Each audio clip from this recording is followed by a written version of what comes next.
आणि आता पाहूया या पहलगाम हल्ल्याचे काय पडसाद उमटले त्या संदर्भातल्या टॉप 9 बातम्या। जम्मू काश्मीरमधील पहलगाम हल्ल्याचे 2 नवे व्हिडिओ समोर। एक पर्यटक हल्ल्यावेळी झिपलाईन करताना व्हिडिओ, तर गोळीबारांचे आवाज आणि भीतीने पर्यटक स्वतःचा बचाव करतानाची थरारक दृश्य कॅमेऱ्यात कैद। दिल्लीत भारत आणि फ्रान्समध्ये एका महत्त्वाच्या संरक्षण करारावर स्वाक्षरी। भारत आणि फ्रान्समध्ये 26 राफेल सागरी लढाऊ विमानांच्या खरेदीसाठी 63,000 कोटी रुपयांचा करार। भारतीय नौदलाची ताकद आता वाढणार। उत्तर युरोपच्या स्वीडन देशाकडून भारतीय सैन्याला Carl Gustaf rocket launcher. Surgical स्ट्राईकसाठी स्वीडनच्या साप कंपनीकडून भारताला संहारक शस्त्र।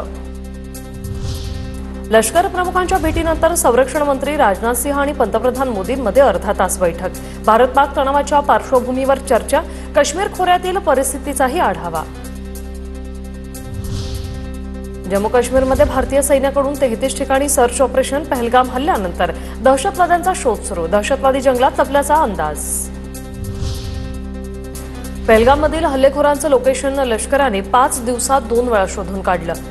दोन्ही वेळा दहशतवादी दाट जंगलांमधून पळाले। काश्मीरच्या जंगलात दहशतवाद्यांचा शोध सुरू। सूत्रांची माहिती।